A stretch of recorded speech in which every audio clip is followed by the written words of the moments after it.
Hello friends, ఎవరైనా సరే ప్రజా జీవితంలో ఉన్నవాళ్ళు, రాజకీయాల్లో ఉన్నవాళ్ళు ఏదైనా ఒక మాట మాట్లాడేటప్పుడు, స్పందించేటప్పుడు ఆచితూచి స్పందించాలి. అప్పుడే వాళ్ళ మాటకి, వాళ్ళ స్పందనకి ఒక వాల్యూ ఉంటుంది. అయితే అలాంటివి ఏమీ లేకుండా ఇప్పుడు తెలంగాణలో ఎవరైతే ఒక మంత్రి ఉన్నారో ఆమె చేసిన వ్యాఖ్యలు పెద్ద స్థాయిలో దుమారాన్ని సృష్టిస్తున్నాయి. తెలుగు ఇండస్ట్రీ మొత్తం ఒంటి కాలిపై ఆమె మీద లేస్తుంది. అయితే ఆమె చేసిన వ్యాఖ్యలేంటి, ఆ వ్యాఖ్యలు చేయడానికి కారణాలేంటి, ఆమె ఎవరి మీద ఆరోపణలు చేసిందో అవన్నీ నేను ఈ వీడియోలో ఎక్స్‌ప్లెయిన్ చేస్తాను. మన ఛానల్‌ని ఫస్ట్ టైం చూస్తున్నట్లయితే మీరు సబ్స్క్రైబ్ చేసుకోండి. అలాగే మన వీడియోని లైక్ చేయండి. ఇంకెందుకు late, let's get into this video.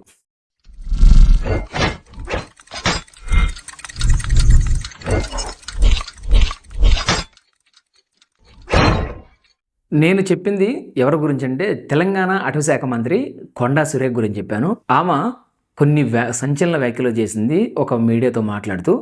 ఆమె ఏం మాట్లాడిందో నేను ఒకసారి వీడియో చూపిస్తాను. మీరు ఆ వీడియో చూడండి. ఆ వీడియో తర్వాత మాట్లాడుకుందాం. నాగ చైతన్య డైవర్స్ 100% కేటీఆర్ చేయబట్టే అయింది. ఎందుకంటే కన్వెన్షన్ హాల్ని కూలగొట్టొద్దు అని అంటే సమంతను నా దగ్గరికి పంపాలి అని చెప్పి ఆయన డిమాండ్ చేశాడు. సమంత గారిని వెళ్ళమని చెప్పి నాగార్జున వాళ్ళు ఫోర్స్ చేశారు.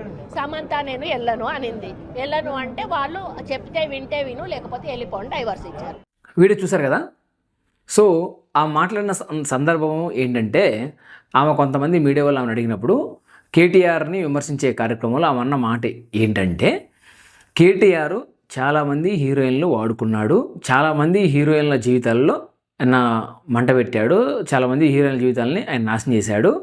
అందులో భాగంగా ఆయన అధికారంలో ఉన్నప్పుడు కన్వెన్షన్ కోల్చకుండా ఉండాలంటే నాగార్జునని, నాగ చైతన్యాన్ని ఆయన ప్రపోజల్ పెట్టాడు. ఏంటంటే సమంత నా దగ్గర పంపిస్తే మీ కన్వెన్షన్ కోల్చునా అని చెప్పాడు. దానికోసం నాగార్జున, నాగ చైతన్య సమంతాని కేటీఆర్ దగ్గరికి వెళ్ళమని చెప్పారు. అయితే సమంత కేటీఆర్ దగ్గర వెళ్ళడానికి ఇష్టం చూపించలేదు. అందుకనే వాళ్ళకు విడాకులు తీసుకున్నారు. వాళ్ళ జీవితంలో కూడా కేటీఆరే నిప్పు రాజేశాడంటూ కొన్ని సంచలనాలు వ్యాఖ్యలు చేశారు. అయితే ఈ వ్యాఖ్యలు చేయడానికి ముందు జరిగిన కొన్ని పరిణామాలు అవుతున్నాయి. అవి ఏంటంటే, కొండా సురేఖ రీసెంట్గా ఆమె ఒక మంత్రి హోదాలో ఒక పర్యటనకి వెళ్ళింది మెదక్ డిస్టిక్లో. అక్కడ మెదక్ ఎంపీగా ఎవరైతే ఉన్నారో బీజేపీ ఎంపీ రఘునందన్, ఆమెకి ఒక మెడలో ఎవరైతే చేనేతలు వేసిన ఒక నూలు వస్త్రం ఉందో, నూలు దండ ఏదవుతుందో ఆ దండని మంత్రి కొండా సురేఖ మెడలో వేస్తాడు. ఆ మెడలో వేసిన ఫోటో ఏదైతే ఉందో ఆ ఫోటోను తీసుకొచ్చి బీఆర్ఎస్ సంబంధించిన కొంతమంది సోషల్ మీడియా ఎవరైతే ఉన్నారో వాళ్ళు ఆ సోషల్ మీడియాలో ఆ ఫోటో పెట్టి ఆమెను కొంతవరకు ట్రోల్ చేశారు. అంటే వాళ్ళిద్దరికి ఏదో ఉన్నట్టు అట్లా ఒక వ్యంగ్యంగా కొంత కించపరిచే విధంగా ట్రోల్ చేశారు. అయితే ఆమె దానికి స్పందించి ఆమె కంటవర్ పెట్టుకుంది, ఆమె మీడియాతో కూడా మాట్లాడింది. దాని తర్వాత బీఆర్ఎస్ సంబంధించిన కొంతమంది వ్యక్తులు రెస్పాండ్ అయ్యారు. ఒక లేడీ మీద ఇలాంటి వ్యాఖ్యలు చేయడం తప్పు, అది కరెక్ట్ కాదు అని చెప్పి వాళ్ళు స్పందించారు. ఆ వివాదం అయితే సద్దుమణిగింది. అయితే ఆ వివాదం అయిపోయిన తర్వాత ఆ వివాదం తాలూకు ఫ్రస్ట్రేషన్ ఆమెలో ఉందో, లేకపోతే ఆ వివాదం నుంచి బీఆర్ఎస్ వాళ్ళని టార్గెట్ చేయాలనుకుందో, కానీ నేను ఇందాక చూపించిన ఈ వీడియోలో ఏవైతున్నాయో ఆ వ్యాఖ్యలు అయితే ఆమె చేసింది. ఆ వ్యాఖ్యలు చేశాక తెలుగు ఇండస్ట్రీలో అందరూ రెస్పాండ్ అయ్యారు. అక్కినేని నాగార్జున అయితే బహిరంగంగానే ట్విట్టర్లో ఆమె మంత్రిగా ఉండు, సాటి మహిళ మీద ఇలాంటి ఆరోపణలు చేస్తావా, మా కుటుంబం మీద ఇటువంటి ఆరోపణలు చేస్తావా, ఇది అబద్ధం, అసంబద్ధం అని చెప్పేసి ఆయన మాట్లాడాడు. ఆ తర్వాత అమలా కొంచెం హార్ష్గా రియాక్ట్ అయింది. ఇలాంటి వాళ్ళు కాంగ్రెస్లో పెట్టుకొని మీరు ఎలా పరిపాలిస్తున్నారు, రాహుల్ గాంధీజీ దీని మీద యాక్షన్ తీసుకోండి అని చెప్పారు. అలాగే తెలుగు ఇండస్ట్రీలో ఉన్న ప్రముఖ హీరోలందరూ కూడా దాని మీద రెస్పాండ్ అయ్యారు. అయితే సమంత కూడా ఆమె చేసిన కామెంట్స్ మీద ట్విట్టర్లో రెస్పాండ్ అయింది. ఆడవాళ్ళంటే అంత చులకన భావం ఉందా అంటూ ఆమె రెస్పాండ్ అయింది. ఇంకా కొంతమంది రఘుల్ప్రీత్ సింగ్ లాంటి కూడా దాని మీద రెస్పాండ్ అయ్యారు. ఎందుకంటే ఆమె రఘుల్ప్రీత్ సింగ్ ప్రస్తావన కూడా తీసుకొచ్చింది కాబట్టి అదే మీడియా ప్రెస్ మీట్లో రఘుల్ప్రీత్ సింగ్కి కేటీఆర్కి సంబంధం ఉందంటూ కూడా అదే ప్రెస్ మీట్లో మాట్లాడింది. దాని మీద కూడా రఘుల్ప్రీత్ సింగ్ స్పందించింది. అయితే కొండా సురేఖ మాత్రం ఆ కామెంట్స్ చేసిన తర్వాత నెక్స్ట్ రోజు సమంతకి ట్విట్టర్ వేదికగా క్షమాపణలు చెప్పింది. అయితే ఆమె క్షమాపణ చెప్పింది ఓన్లీ సమంతకి తప్ప అక్కినేని కుటుంబానికి అది కాదంటూ రాంగోల్ వర్మ కూడా దాని మీద హార్ష్గా రియాక్ట్ అయ్యాడు. తర్వాత ఇండస్ట్రీలో ఉన్న ప్రముఖ సెలబ్రిటీస్ ఎవరైతే ఉన్నారో మొత్తం ఇండస్ట్రీలో ఉన్న వాళ్ళు అసోసియేషన్ లేదు, ఈ తెలుగు ఫిల్మ్ ఛాంబర్ లేదు, కంప్లీట్గా అందరూ అయితే ఆమె మీద రియాక్ట్ అయ్యారు. దానిలో భాగంగా కొంతమంది ఎవరైతే కాంగ్రెస్ టీసీ ప్రెసిడెంట్ ఎవరైతే ఆయన కూడా దాని మీద రెస్పాండ్ అయ్యారు. తొందరలో ఆ వ్యాఖ్యలు చేసింది, దీన్ని మీరు తప్పుగా అనుకోవద్దు, ఆమె చెప్పాలనుకున్నది వేరు, జరిగింది వేరు అని చెప్పేసి కొంతవరకు వాళ్ళు కొన్ని వ్యాఖ్యలు చెప్పారు. తెలుగులో ఒక సామెత ఉంది, అడుసు తొక్కనేలా కాలు కడగనేయాలని ఒక సామెత ఉంది. అడుసు అంటే బురద, అంటే బురద ఉందని తెలిసి ఆ బురదలో కాలేసి ఆ కాలుకు మట్టి అంటుకుందే అని చెప్పి బాధపడే కంటే కూడా ఆ బురదలో కాలేకపోతే మంచిది కదని చెప్పి ఒక సామెత ఉంది. ఇది అచ్చం 100కి 100 పాళ్ళు ఈ మంత్రి కొండా సురేఖకి అప్లికేబుల్ అవుతుంది. అంటే ఆమె తెలుసో తెలియకో లేదా కేటీఆర్ మీద కోపంతోనో లేదా బీఆర్ఎస్ మీద కోపంతో ఆమె ఏదన్నా విమర్శ చేయాలనుకుంటే వేరే విధంగా విమర్శ చేయాలి. రాజకీయంగా ఆమె ఏమైనా తిట్టొచ్చు. అయితే రాజకీయాలకు సంబంధం లేని సమంత, నాగ చైతన్య లేదంటే నాగార్జున కుటుంబాన్ని తీసుకొచ్చి ఆ కేటీఆర్కి లింక్ పెట్టి వాళ్ళు డివోర్స్ అవ్వడానికి కేటీఆరే కారణమో సమంతాని కేటీఆర్ దగ్గర పంపిస్తున్నారని చెప్పేసి కొన్ని వల్గర్ ఏవైతే ఆమె చెప్పిందో అది ఎవరు కూడా సమాజంలో ఉన్న వాళ్ళు ఎవరు కూడా యాక్సెప్టబుల్ చేయలేని ఆ కామెంట్స్ అవి. అంటే అందుకే నేను చెప్పాను ఆ సామెత. అంటే ఆమె తెలిసి చేసిందా, తెలియక చేసిందా, లేకపోతే ఫ్రస్ట్రేషన్లో చేసిందో తెలియదు, కానీ ఆమె చేసిన వ్యాఖ్యలు అయితే ఒక మంత్రి హోదాలో ఒక రాజకీయ నాయకురాలుగా ఆమె చేసిన వ్యాఖ్యలు మాత్రం సిగ్గుతో తలదించుకోవాల్సిన ఒక అంశం.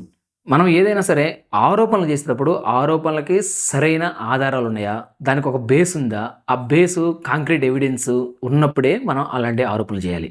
అలాంటి కాంక్రీట్ ఎవిడెన్స్ ఎటువంటి ఏమీ లేకుండా డైరెక్ట్గా నోటికి ఏదొస్తే అది మాట్లాడితే ఇలాంటి ఫలితాలే చూడాల్సి వస్తాయి. ఇప్పుడు చూడండి, అందరూ కూడా ఎవరు కూడా మంత్రి సురేఖ చేసింది కరెక్ట్ అని చెప్పట్లేదు. ఎందుకంటే ఆమె చేసిన వ్యాఖ్యలు అలాంటివి.